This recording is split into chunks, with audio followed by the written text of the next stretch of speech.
Alright guys, it's Chatterbox Reviews, coming at you guys with my review for Better Call Saul, Season 4, Episode 8.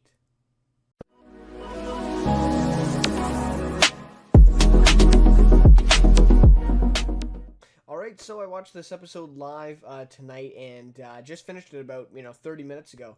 So I thought I'd get on, make my review. So I watched this one and then I watched the new Manifest pilot on NBC. So kind of did a back-to-back kind of, double header tonight with these two. So made the Manifest review.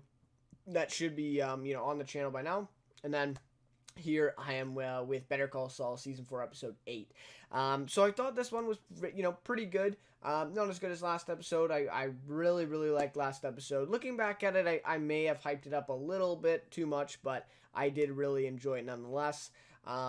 Whether it deserved kind of a near perfect rating or not, I mean, but I really did enjoy it, and I do think still it's the best episode of the season so far. I do believe that. So, anyways, this one was very good, right? This kind of was a nice payoff episode for us, in that not a lot of new stuff happened, but a lot of stuff kind of paid off for the stuff that we've been seeing in the last couple of weeks here with Better Call Saul. So, anyways, of course, as usual, we'll go through a quick recap here.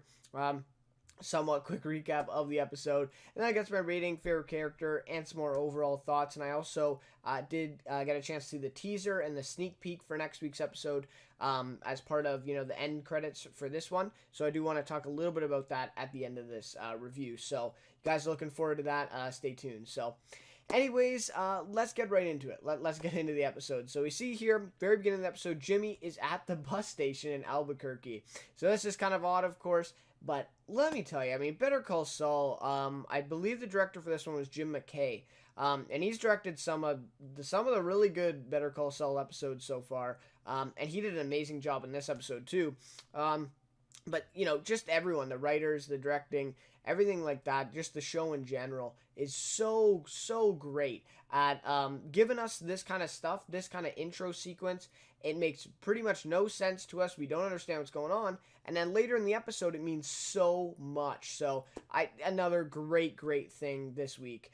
So he's at the bus station. Sorry, he says goodbye to Kim. Says he will see her in 3 days. He'll be back Thursday. So he gets on a bus originally to Houston, I think is the first kind of stop, right? The first transfer. And then he begins in his seat writing several letters on the ride. And I mean like several, like a lot of letters. And then he actually starts hiring people on the bus who are sitting next to him to write them for him, which is hilarious, right? Classic Jimmy.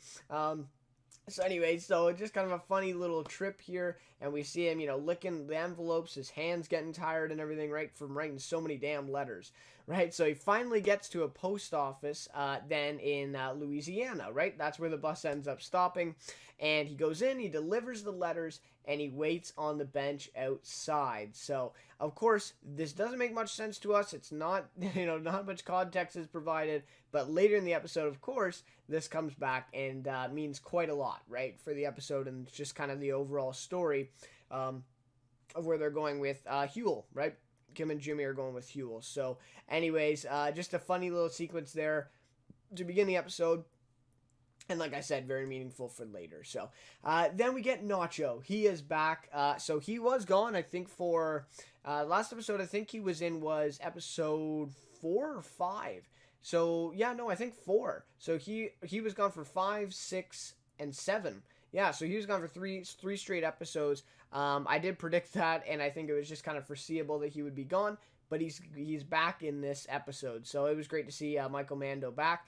I knew he would be back. It was just a matter of time, right? So, and he did get quite a bit of focus in this episode too, so that was good. So he's doing his job back at the restaurant, watching over those dealings, right? We saw this in, I think it was season 3, maybe season 2 even. The individual kind of dealers with their area will come into the restaurant and give the money to them, right? And then they work it out. So, so Nacho's kind of playing the role of Hector actually now, because he used to be the guy at the table taking the money from him, and then Hector would be sitting behind him kind of watching over. And now he's doing that. So kind of, you see that transition of power there. And then we see the one guy is behind on his payment. So Nacho shows him right? I mean, he teaches him a lesson. He tears his, I think it was his earring off of his ear, like just then, just there. Just ruthless, right? And tells him he owes it plus interest. Crazy scene, right? I mean, we know Nacho is ruthless, but this scene just like reminded us of that. Like, he's not playing around, so that was really great to see. And of course, we know like he's learned that way from Hector. That's exactly how Hector was, maybe even worse. So that's where he gets that from, and he's doing his job. So pretty crazy. So anyways, so then he goes home, and two girls are waiting for him, or it seems more like they're waiting for the drugs he's bringing home.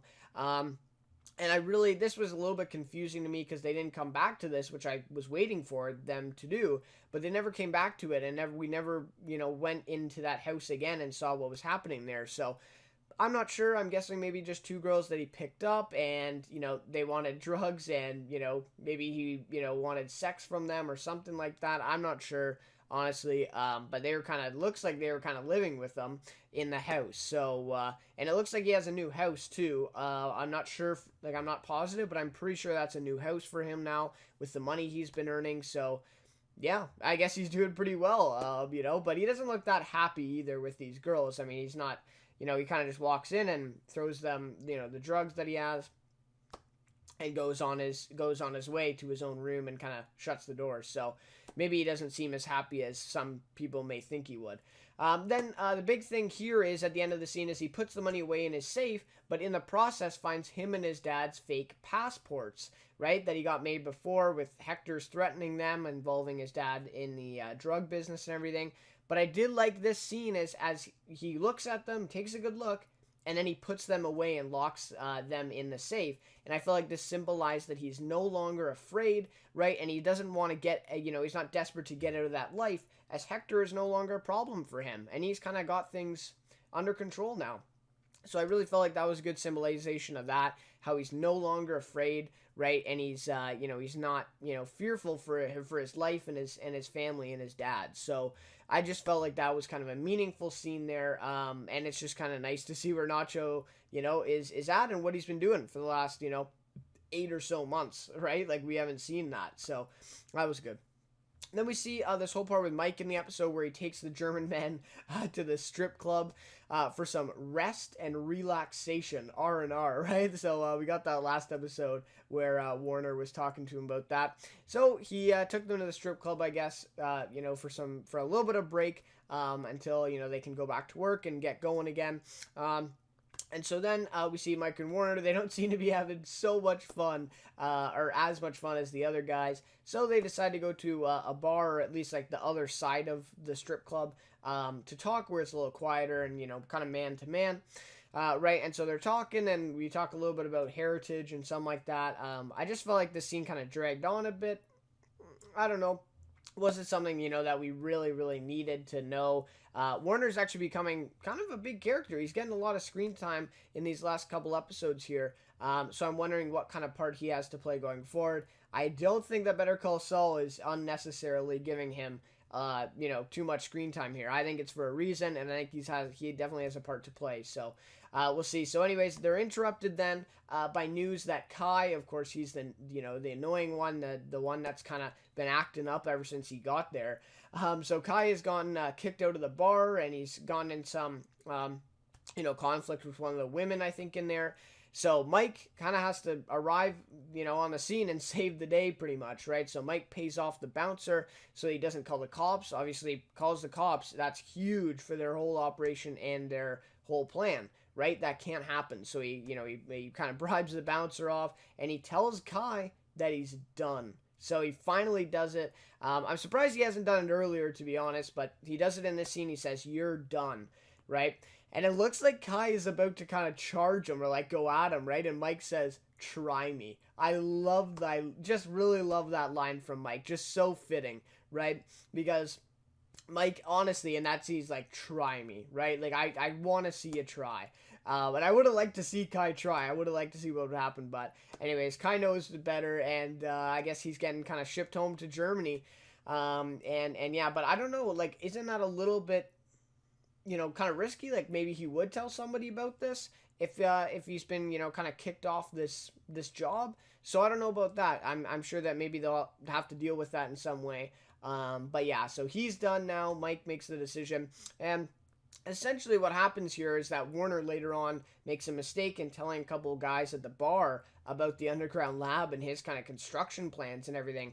And so Mike kind of becomes the guy who kind of has to look after all of these guys, right, to keep the lab building under wraps. And it's a perfect job for Mike, but you just kind of see how easy it is to let this stuff go, right? It needs to stay a secret. Nobody needs to, nobody can find out about this, right? And it's just really easy for that to get out really quickly, is what we see in this episode. And we see Mike and Gus determined to keep this a secret and keep this under wraps. So anyways, great stuff from Mike in this episode, but that'll just about do it for the recap for him.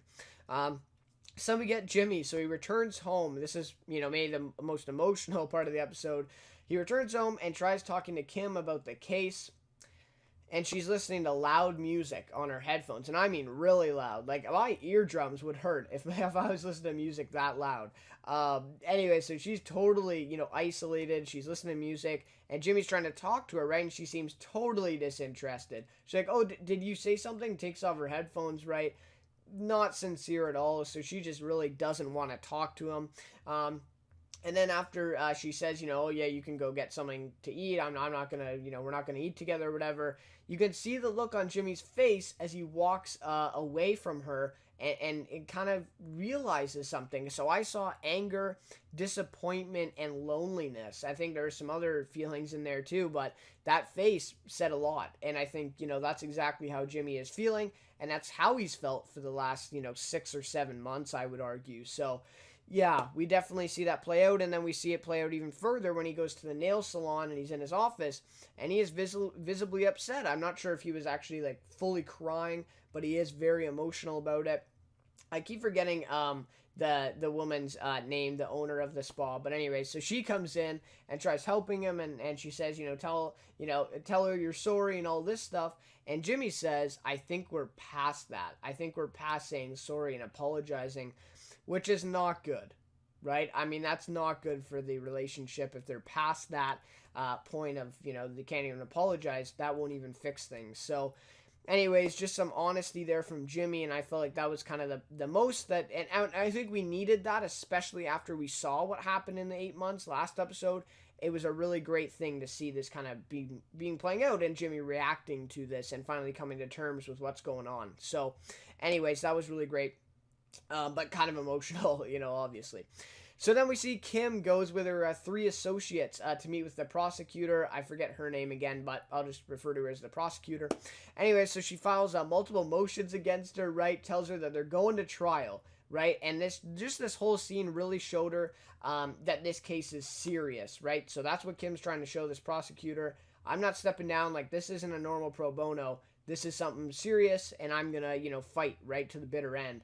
And I just really love this scene because you see Kim and that drive that she has in this case is on another level. Like, she, is just, into this, and she'll pretty much do anything to win. You can see it on her face. She is driven, to win, and I'm not even sure to do it for Huel, but I think to do it for Jimmy, or even not even that, but to get back at this woman, the prosecutor, for saying the things she did about Jimmy, and just not being respectful to Kim really at all. And so it's Kim's, kind of best interest here to kind of go at her and win this case. That's all she wants, right? So you can really see it in her attitude and the way she walks out of that room. Really awesome stuff. So I love Kim in this episode. She was great.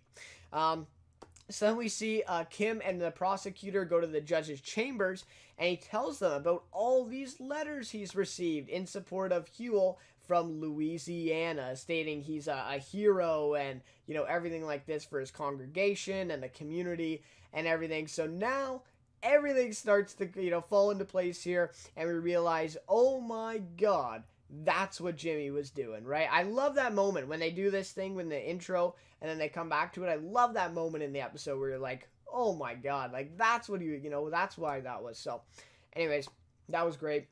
So that's what Jimmy was doing. He was sending all these letters into the judge. So the judge tells the two women there to work it out, right? He doesn't want all this attention in his courtroom. He doesn't want all these, riots or, all these people showing up and making a big deal out of it. He says, I don't want a circus, right?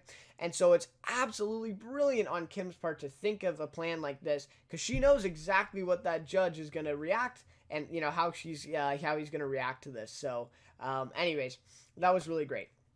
That was a really great plan and just really brilliant stuff. So, anyways, and then this all, absolutely spooks the prosecutor, right? And so she is kind of thrown into, a whole like flurry of stuff here, because all of a sudden this guy has all these letters and all these supporters from Louisiana, right? Comes out of nowhere for her. And so this whole thing spooks her, right? So she's now trying her darndest to win this thing, because now all this stuff's been piled on, and now she wants to win really, really badly. So now you got Kim, who's driven and really wants to win this and do anything to win, and now you got the prosecutor pretty much the same way. So it's going to be a good fight. And so then she begins calling phone numbers listed on some of the letters, right? And we learn that they're all checking out so far, right? Like all these numbers that she's calling are actually legitimate. And you're like, how is that possible? If Jimmy is the one making all these letters, how is it possible that all these phone numbers are checking out, right? And then we see why. Thanks to Jimmy working with those kids again that he used to film with in back in season 3, I believe, or season 2. He's working with them again, using all the temp phones that he sells. He's using all those phones and dialing them to different numbers. And so then each time that this prosecutor calls on one of the numbers, he answers, and they, impersonate someone from Louisiana, a different person every time, of course. So really awesome stuff here. Again, a perfect Jimmy plan. And that was Kim's plan, but Jimmy's the one executing it, and it was awesome. So anyways, then we see Jimmy impersonates, which kind of was like the tipping point for the whole thing, is he impersonates the pastor of this church, right, that Huel is supposedly a part of the congregation at and everything.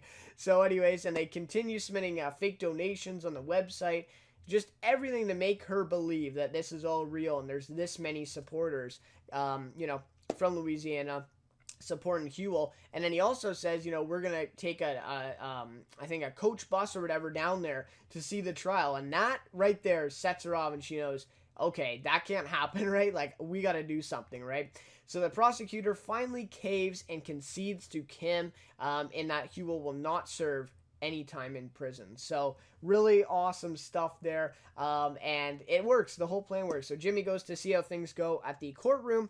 And then we see Kim walk out. This was a great scene, how she just walks right past Jimmy and into this stairwell where no one can see or hear them. And then Jimmy kind of goes behind and he's like, what happened? And Kim all of a sudden pushes him against the wall and kisses him. And they, I think, begin to start making out. It kind of cuts at that scene for us.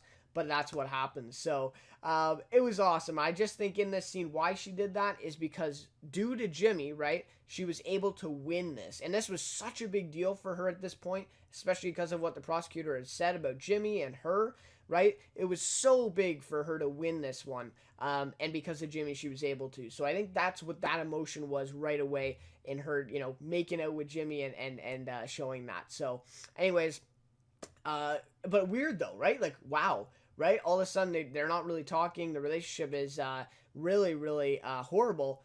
And all of a sudden, she kind of pushes him against the wall and is romantic and starts kissing him. So, right? It's a whole different spin of it. So, yeah. Anyways, but obviously kind of celebratory for sure.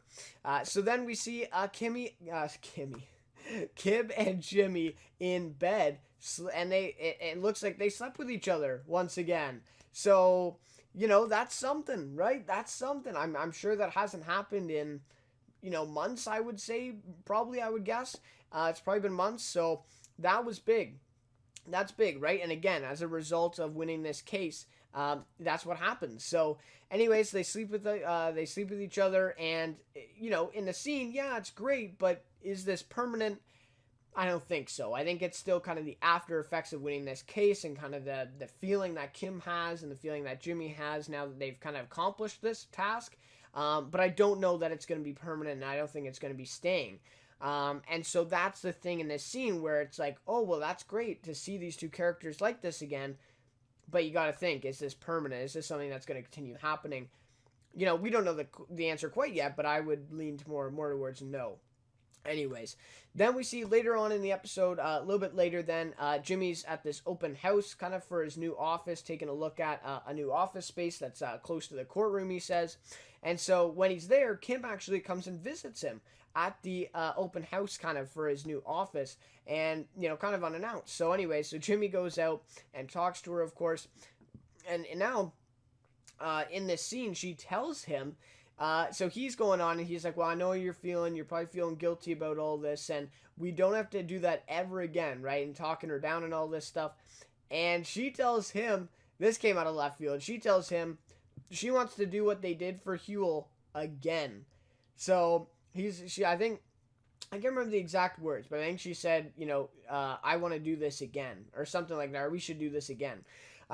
Which is crazy, right? Like, I didn't see that coming, and I didn't see the ending to last episode coming either. But anyways, Kim's been surprising for us in the last couple episodes. So what does this mean, right? Does this mean Wexler McGill again?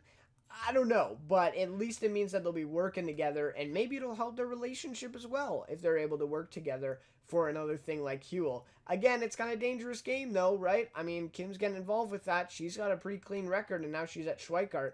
So it's pretty risky for her. And Jimmy, I mean, he's still not even a lawyer, technically. So, anyways, whether it means Wexler McGill or just them working together, it's going to be awesome to see these two, because they are powerhouses when they team up, right? And work on things like this, for example, like Huel. So Huel gets off, and it looks like their relationship is kind of developing as a result. So, anyways, we'll have to see what happens with that. So then we end off the episode here with Nacho going to the restaurant, go about his usual day, right? Like in the beginning of the episode there, with the men coming in and giving their money. But it's not like the typical day, right? So he comes into loud music playing in the restaurant, and there's a new guy in the kitchen that he doesn't recognize. And so the guy introduces himself as Eduardo. I think he said Eduardo, but I could have heard wrong, because I've seen now on IMDb that the character's named something else. So I'm not sure if that's wrong or I heard it wrong. But anyways, I heard Eduardo. But the most important part here is that he is a Salamanca, right? Or at least he has close ties with the family. That is the biggest part here. So essentially, the family has sent him to look over the dealings. And then even when the first guy comes in, he goes and sits down at the table beside Crazy 8, right? Beside Crazy 8, who's accepting the money. So now, so it's crazy, right? Are they on to Nacho? I don't think so. But what does this mean? Why would they send a guy from the Salamanca family to kind of look over things if Nacho has already been doing kind of a fine job, right? So are they suspecting something here? I don't know, right? Maybe something's up. But anyways, that was a really great end to the episode. Kind of a surprise visitor there for Nacho, who he was not expecting. So we'll see how he impacts Nacho's role in the organization there. And what is Nacho going to do about it? So anyways, that is where the episode ends for this one. Alright, so in terms of a rating for this episode, I'm going to give it a 4.7 out of 5. That's pretty much been the average rating for this whole season. It's been awesome. And I've been loving every episode. So really great to see Nacho back in this one. That was probably my biggest kind of highlight of this one. Was great to see Michael Mando back as Nacho. He only was in, I think, 3 or 4 scenes. But that was pretty big in this episode next to Jimmy and Kim. He was definitely the second biggest part of the episode, and this ending means a lot for his future, so we'll have to see how that plays out with him. Jimmy, I keep saying this wrong, Kimmy and Jimmy, whatever.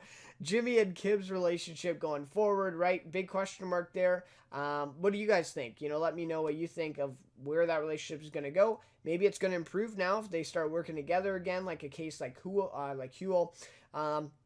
Or is this even going to Wexler McGill again? Something I'd like to see, but, we'll see. Anyways, so that's definitely something to consider after this episode. And let me just talk about the teaser for next episode. It looks fantastic. It's really, really great. So we do know that Jimmy is a lawyer again in next episode from the sneak peek and the teaser that was posted on AMC. You can go on the YouTube channel and see it. Or they usually show it at the end credits for this episode that aired on live TV on AMC. So, anyways, it looks awesome. I think it's going to be great episode. See Jimmy as a lawyer again, and we get some action with Nacho, it looks like, getting in a gunfight. So we'll have to see what happens, but I'm really looking forward to the next episode after seeing that teaser. And I think it's going to be a really great one. So anyways, yeah, sounds great, and make sure you tune in next week. I definitely will be. I'm looking forward to it. So favorite character for this one, I gotta go with Kim Wexler, played by Rhea Seehorn. She has been my favorite character before, but you're obviously gonna have some repeats with characters like the ones in Better Call Saul. They're just too good. So Kim was great in this episode. I really love that side of her where she is so determined and so driven, like she was at that prosecutor when she goes in there with her associates and everything. So awesome to see her like that. So it's awesome. Anytime we get to see that part of Kim, it's really great. Rhea Seehorn doing an amazing job. I think that's how you pronounce her name, but I said when a couple episodes ago, I said, I've been watching the show for 4.5 years and I still don't know how to pronounce her name. Anyways, I think it's Rhea Seehorn, but anyways, she does a great job as always. She was really great in this episode, and this was all her idea. She made this whole plan, and Jimmy was the one who executed, of course, but she's definitely a part of it. So what kind of danger is she getting herself into here? And how many of these kind of cases are they going to do again? Are they going to start working together? Right, a lot of stuff for Kim's character going forward. So, anyways, I'm going to go with her for my favorite character. Anyways, guys, that'll just about do it for the review of Better Call Saul Season 4, Episode 8 this week. Again, really enjoyed this episode, but I think next episode is going to be off the charts. I think it's going to be a really great episode to see Jimmy as a lawyer again. We've had 8 episodes with him kind of being, out of law and kind of recuperating here, finding other things to do. But it's going to be great to see him as a lawyer again. And I don't think it's going to be that long until he turns into Saul Goodman. So we'll have to see. Anyways, guys, thank you so much for watching this one. And I will be back next week for my review of Better Call Saul Season 4, Episode 9. So we'll see you guys next week for that one. To shout out feeling lonely.